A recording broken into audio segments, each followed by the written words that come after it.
Good morning, friends.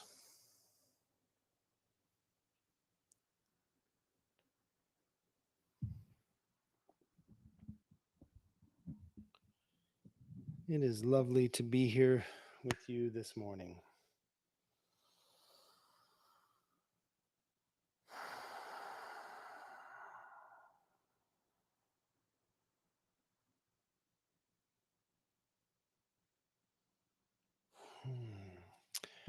Welcome to Journey Home Meditations Morning Sit. We're going to be doing some contemplation, uh, read a little poetry, and we're going to have some breath work scattered throughout the practice this morning as we have a shared practice of meditation and togetherness. I am your host, I guess, facilitator, Michael. And we're coming to you from the Beside Meditation Hall. It's an aspect of Journey Home Support Services here in the Illinois River Valley of Oregon, Southern Oregon. And yes, I am very happy to be here today. So let's begin with just a few silent breaths to collect our thoughts that are scattered all around, the energies of our bodies, all of the movement that we have been taking part in this morning. And let's bring it all together right now. You can sit on the floor on a pillow or mat as I am, legs crossed in any number of positions, or in a chair if you'd like. You can be lying on your back or standing. But this practice is a practice of devotion to our breath. And that means we want to facilitate this breath as best as we can. And I found, and the teachings have shared for a very long time, that if you can sit in a seated position, if you are able to with your body, and extend your spine just a bit, you can see my shoulders are relaxed and coming down. My palms are facing upwards for a reason. This allows the shoulder joints to roll open, opening the chest just enough to help to facilitate opening our hearts. Um, we want to have our chins somewhat level with the floor. Um, and you want to make sure that when you are seated, whatever position you are choosing to sit in, that you are not creating intentional discomfort, uh, pain, stress, or strain. This is a nonviolent practice, and so we want to be gentle and kind with our bodies. This doesn't mean that discomfort won't arise. You won't have feelings of discomfort because you very well may. This practice is a practice of healing, and healing is inherently a practice of triggering to a degree, and it's a practice of opening. And as we open, we're going to have things come up for us that may be difficult for us to sit with, but this is the practice. And I encourage each of us to always be mindful of how we are reacting to what is coming up for us. And if you start to feel like you are moving into an unsafe space or a territory that you don't feel like you are prepared to sit with in that moment, then please come back out. Um, Use some grounding techniques to bring your thoughts back, harness your thoughts, come back to the breath, into the body, release, and move your body a bit. Get up and move around if you need to. We're not here for a marathon. We're not here to last as long as we can. This is a time that we have set aside to come together to share these breathing practices, share some contemplative thoughts that may guide us in our days to be more gentle and more kind to ourselves and to the world as we do not turn away from the pain and discomforts of our world today. So, all of that long windedness, it's been quite some time since I've been here with you all. So, I'm just very excited to be here. But with all of that, making sure that our bodies are comfortable. I like to have an extra cushion under my bum to lift my spine up. My knees can come down level with my hips or slightly below.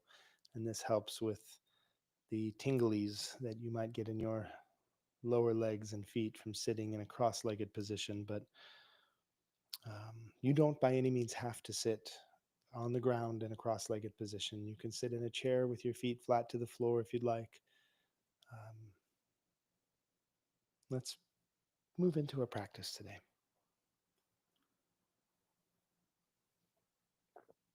And we'll begin just by taking a few collected breaths together. Silent moment to just become acquainted with our body and the way that we're breathing right now. There's no need to change the breath. In fact, it's really important that we just breathe the way that our body has been breathing so that we can understand what's happening, begin to feel into our bellies, into our chests, into our hearts, um, and see how the way that we are breathing is giving us what we need in that moment, but also telling us what we need to hear so that we can be better prepared for our sit.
So, as we take this time to acquaint ourselves with our breath, we breathe in and out.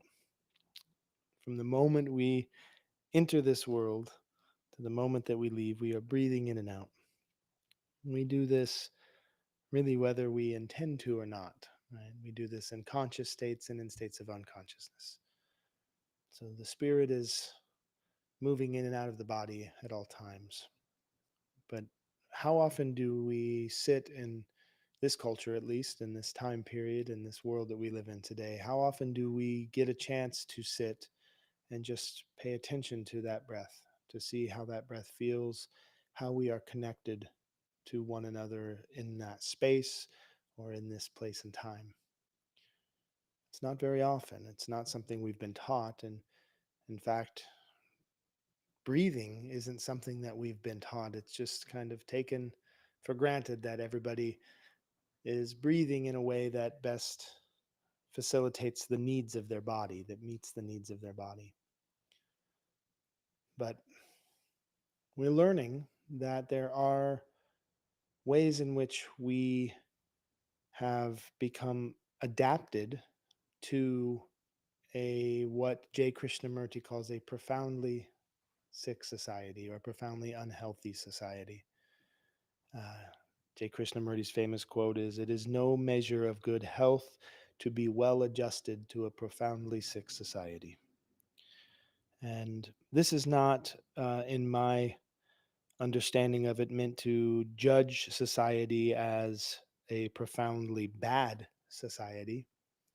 Uh, we equate sickness with badness. Um, and I think that this may be a hangover of capitalism and, you know, when you're sick, you're not productive. But I think more so, this is an observation that our society has, for a long time, developed individualism as the standard. And that has been a step in our human evolution that has caused great suffering. Um, when we cease to understand that we are connected and that we have the capacity to meet our needs together, then we start to fight and scramble over um, resources. And those resources can be physical resources, food, shelter, water, even air. Um, but these are also the other resources that are necessities, needs. Needs are non-negotiable, and those needs are love and kindness and connection, um, belonging. And these are what we've developed as a species for safety. And we are sick as a society because we have began to participate willfully in that separation. So those needs aren't being met.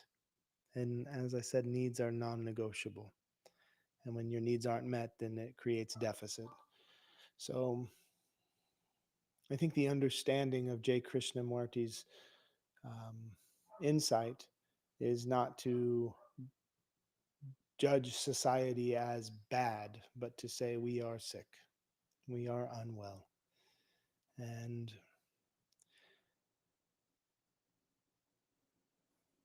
part of that is adapting and adjusting to that society is part of how we acclimate. And that is how we try to meet that need of social connection. That's how we try to meet that need of belonging and safety and comfort and tenderness and love.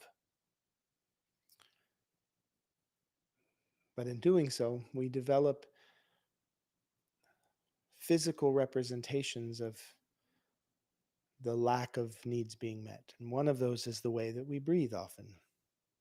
So we're going to adjust that breathing now that we've sat for a few minutes and listened to our body and listened to our breath. Try to adjust your breath now, straightening your spine, not uncomfortably so. Don't overstress or overstrain. Just sit up. Let your shoulders relax. Bring the shoulder blades together just a little bit in the back. And we're going to breathe in through our nose to the bottom of our bellies. We're going to let the belly expand instead of the chest. And as that belly's expanding, it's expanding because the diaphragm is pulling downward and it's pushing the internal organs to make room for the diaphragm to move inward as it pulls the air into our lungs.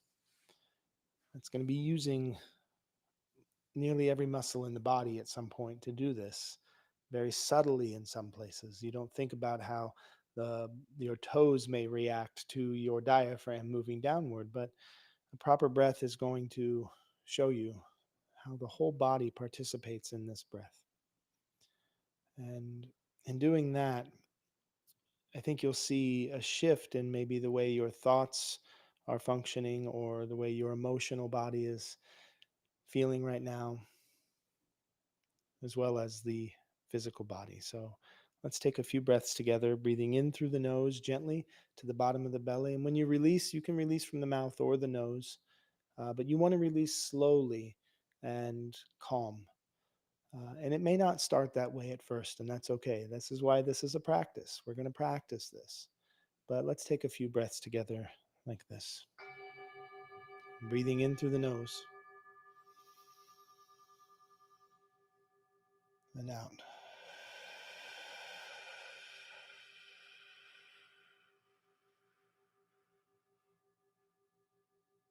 Watch how the belly expands and contracts. Notice the feeling in the lower back as you breathe in and that expansion begins, and then the feeling in your entire torso and back as you contract to release the air. Breathing in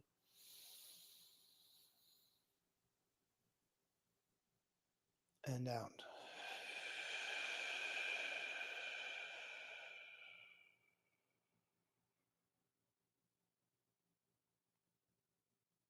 And in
Begin to notice any shifts, whether they are gross, like immediately noticeable shifts in the body, the mind, the emotions, or subtle shifts.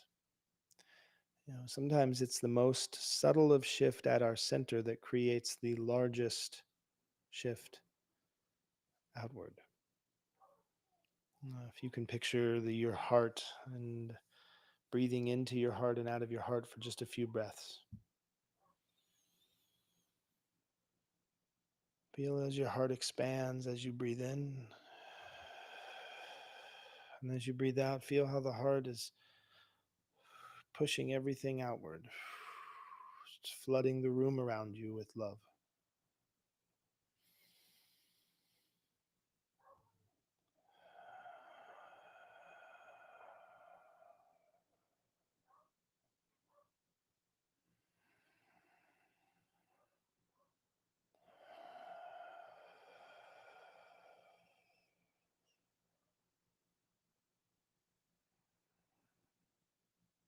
Hmm.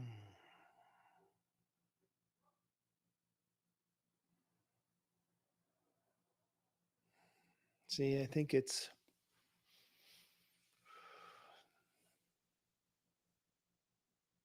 these practices.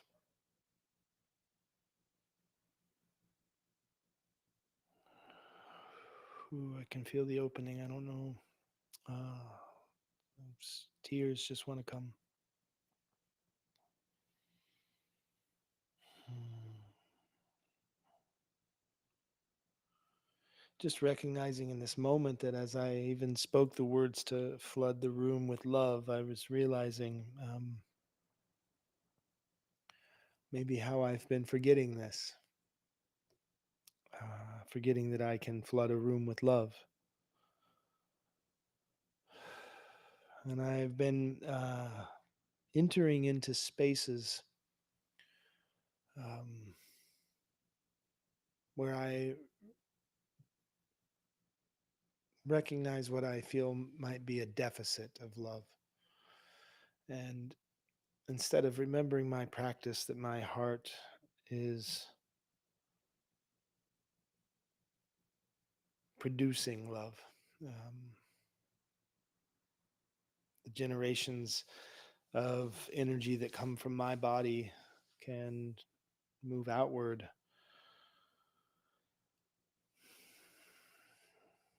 Have you ever been with a person in a room that just walks in and changes the entire energy of the room?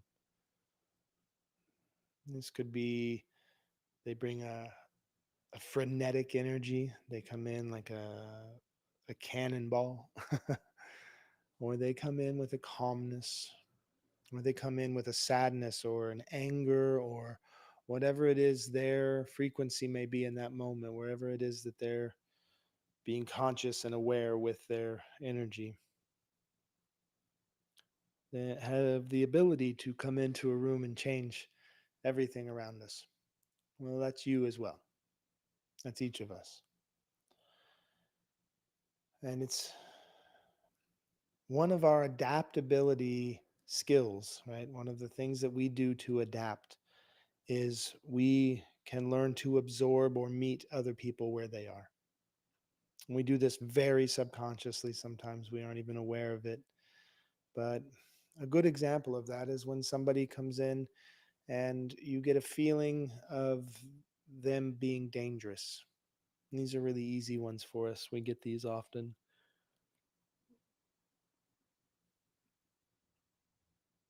Or rather, I should say, we're trained to get these often. But your body reacts to that if there's a threat in the room. And I think that the practice of compassion, the practice of um, familiarity with our needs and our bodies, and familiarity with our offering, um, is one of learning how to absorb something without becoming it. Can we make space for even that which we detest. Now, this is not an intellectual pursuit of can I justify things that are um, dangerous or harmful or that cause suffering. This isn't about justification. And in fact, I think that in many ways this might be the step that we are missing when we are attempting to shift or resist a level of harmfulness or suffering that's being wrought onto the world. When we have genocidal policies in place from positions of great amount of control and power, when we have the wealthiest in the world creating the largest disparity and the most poverty that we've seen for generations. Um, these things are things that I think most of us would say we do not prefer, or that we despise, or that we are actively taking stances against.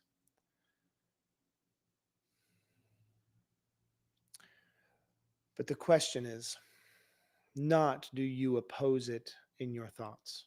Of course. Of course, we oppose genocide.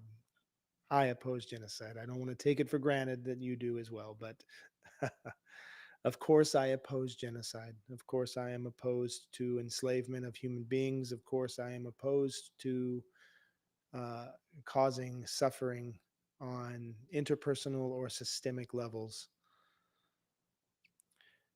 And do I have the ability when these feelings walk into the space to absorb what energy is there, is coming in, and to give back compassion and love?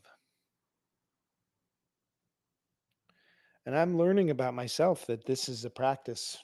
This is a practice, and sometimes it's not there for me. It's always available to me, and the more I practice it, the more I can access it. But I have practiced for so long my division and my separation that sometimes that comes to the forefront.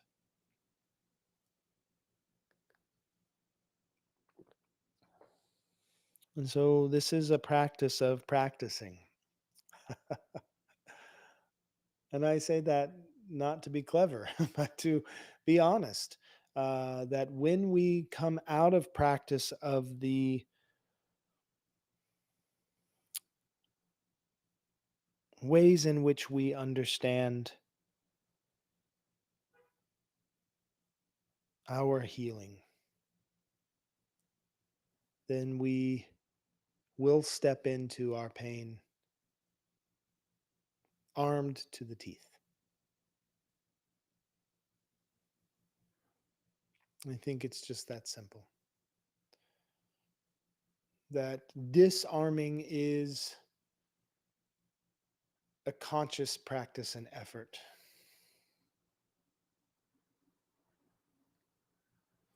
And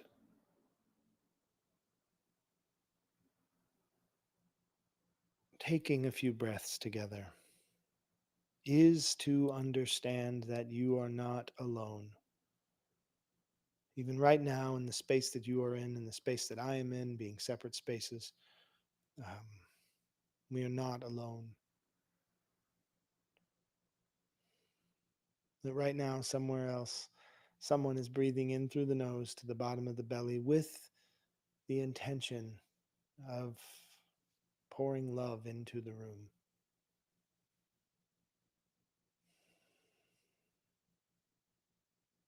And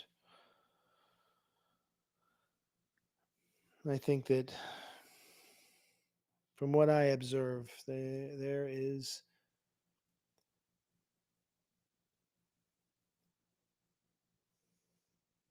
so many of us are running from the shadows.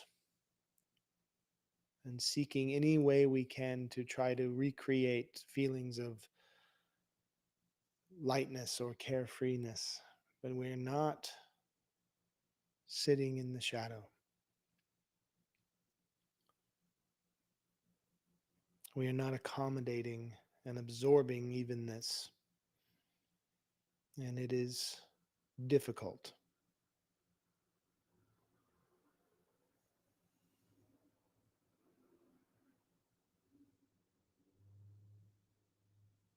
And I think that we need to cry. And I think that we need to sit down and let our arms just relax.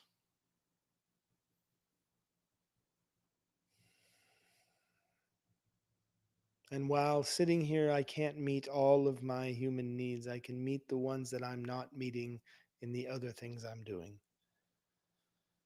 So if I feel that there is a lack of love in our world, then I can meet that need with love.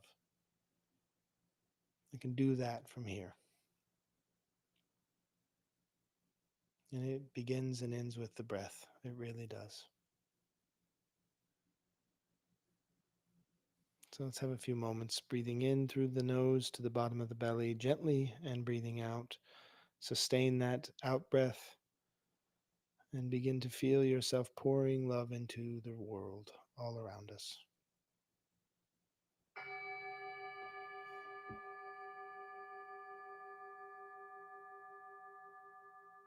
Breathing in.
Okay.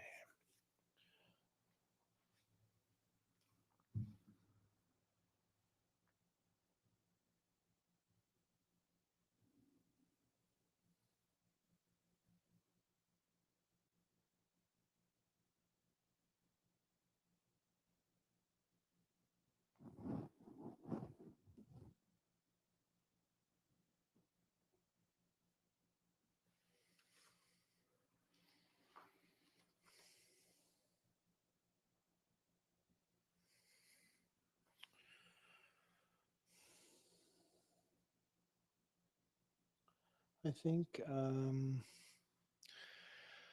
we will step into the bell hooks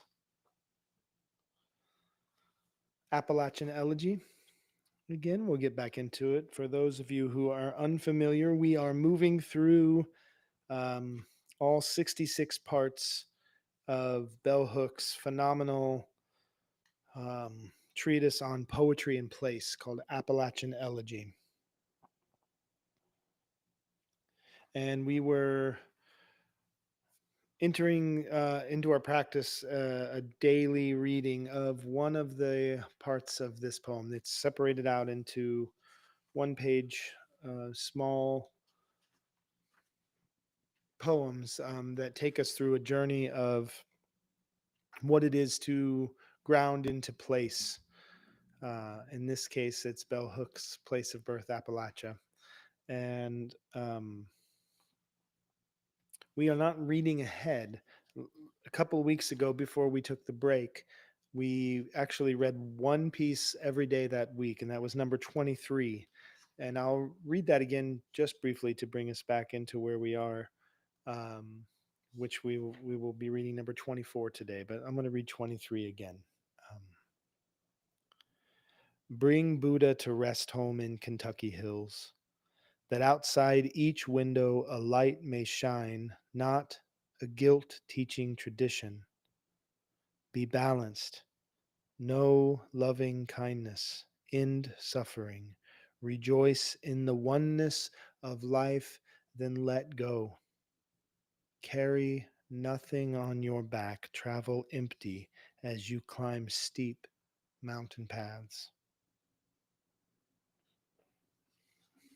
And this is number 24. Clouds dressed in gray for mourning, for grief held, white for adoration, dark for sorrow, come soon.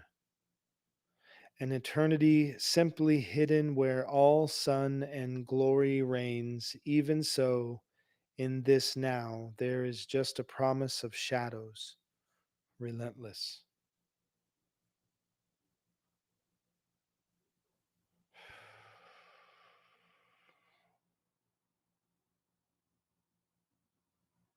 So the spelling of mourning in this poem in the second line is Mourning. So clouds dressed in gray for mourning, um, picturing sort of all of the attendees of either a funeral or a memorial space of some sort, all dressed in subdued colors. Clouds dressed in gray for mourning, for grief held, white for adoration, dark for sorrow, come soon. So the white for adoration, dark for sorrow, I think that this is where we see um, how the practice of grief and grieving is not uh, purely suffering, right? It is not only pain, but it's also um, the grayness of it. The gray area of grief is that it sort of reaches across and even outside what we thought were our boundaries on what it is to feel love, to feel joy, to feel pain, to feel sorrow, to feel sadness. Um, all of these things, as we understand that there is not a love without a loss. Not to say that you can't love without having experienced loss, but there is no love that we will have that does not inherently include the end of that relationship, the end of that love the way it is. And so for us to even grieve is to have great love. And for us to have love is to have great grief. So white for adoration, dark for sorrow. Those make the gray. Come soon, an eternity simply hidden where all sun and glory reigns. Even so, in this now, there is just a promise of shadows relentless. So I'm just picturing the poet, looking up at the sky and seeing these great rolling clouds of gray blocking out the sun, creating these massive shadows over the entire earth, right? Everything is in shadow. That's our loss. That's our fear that's our space, that kind of what we're talking about today. Like, can we even accommodate those gray clouds? Because unless we can accommodate, unless we can absorb even that shadow, um,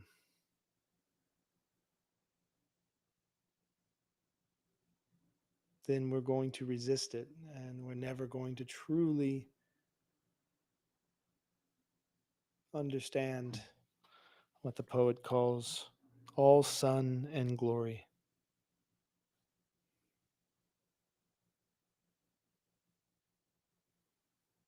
Because it's in the metaphor, the sun is always there, just behind those clouds, right? In fact, it is the sun itself that creates the darkness, the shadow. We think it's the cloud, but the cloud is just existing. The cloud is just moving through. It's not the cloud. Without the sun, we would have no shadow of the cloud. Do you feel a shadow of a cloud on a moonless night when there are clouds in the sky? No. You just understand that it's darkness. We're in darkness. And you don't blame the clouds at night for the darkness, right? So we understand that the darkness is even the sun. Um, that's what it is to absorb even those darkest of things. This last weekend was Labor Day weekend, and our organization, Journey Home, had a booth set up at the local Labor Day festival that is organized by the Lions Club. And we were set up, our booth was set right next to a booth from a what they call themselves a religious organization. It's recognized as a hate group called the Salt Shakers. And the reason they are recognized as a hate group by the Southern Poverty Law Center is because they have large billboards and banners and signs and T-shirts that say things like homosex is sin and hate the sin. If you love the sinner, um, you must hate their sinful ways. And they are very vocal against uh, LGBTQIA plus people. They are very uh, loud about their anti-abortion stance, showing large pictures of aborted fetuses and using shame and fear and hatred as a tactic to what they think is teaching their loving religion. And I think that it was intentional. I thought it was intentional on the part of the organizers to place us next to them, because many of the organizers of the event um, also believed those things and stated so when we spoke to them about being set next to a group of people who may have intention to cause distress or harm to people who may want to come to our booth. And my heart was shut off, and I was functioning on anger and protectiveness, defensiveness. And I felt myself feeling the separation, the strong separation to those people, the people next to us. And, I'm one of the founders of Journey Home, and one of the creators of our messaging. And one of our biggest messages that I really believe and really try to practice as often as I can is love everybody. I think it's important, not necessarily just for the everybody, but for myself, that I really try to practice what it is to love everybody. And here I am. feeling so separate, so angry, at moments self righteous, at other times piteous. Um, and I realized, like, I am angry at these people because they challenge my ability to love everybody, because I'm having a difficult time loving them. And so they represent my inability to love everybody. And what a great challenge that is. It's easy to love everybody when you're surrounded by people who are loving and kind to you, but it's difficult to love everybody when you are standing in the face of abandonment and rejection and pain and hatefulness. In fact, I think that many of us have a lot of wounding around those feelings of abandonment and rejection.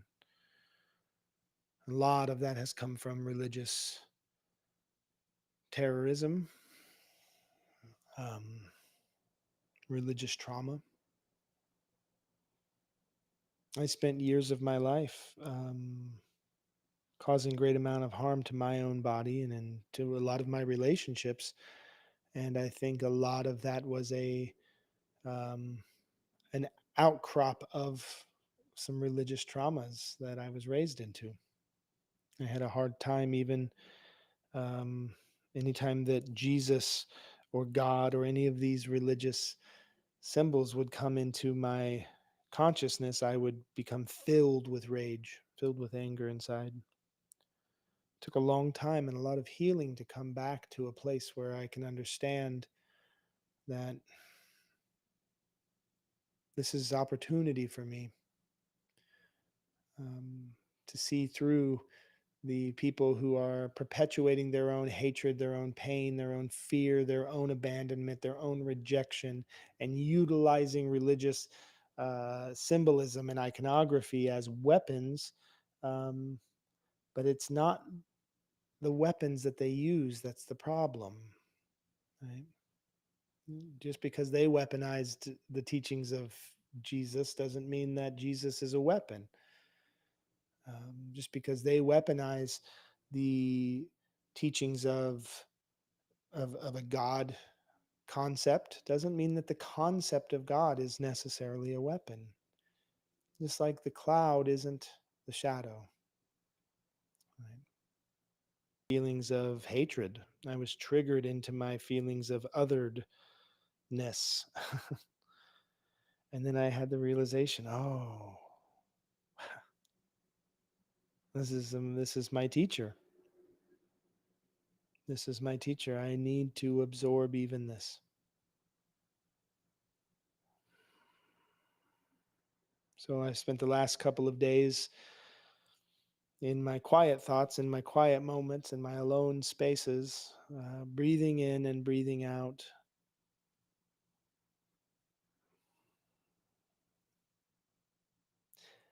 The understanding that loving everybody is difficult if I want it to be.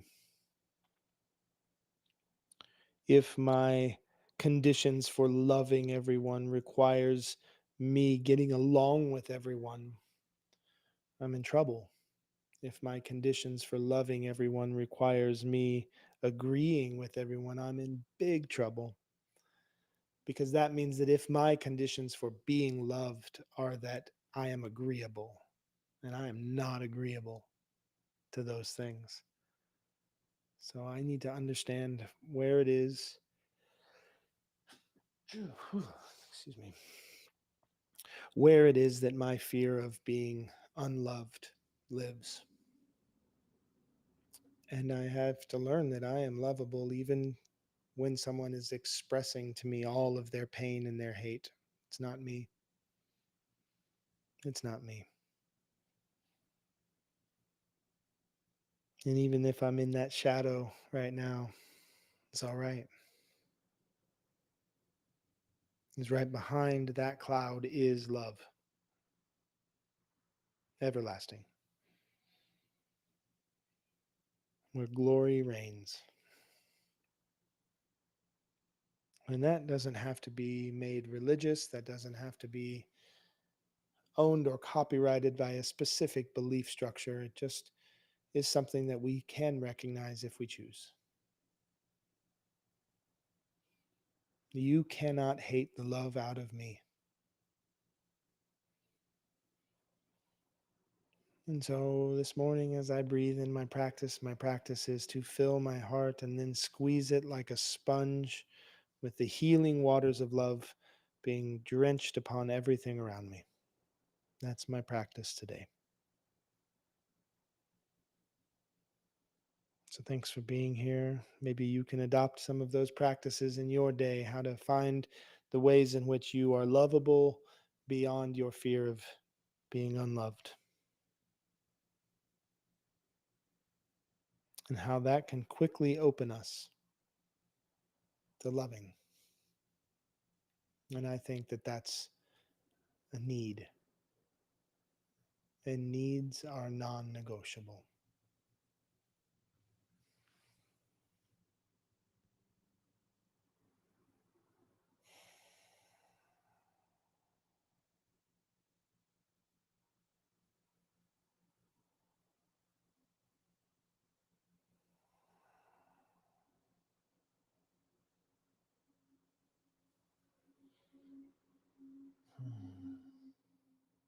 All right. Give love, everyone. Thank you.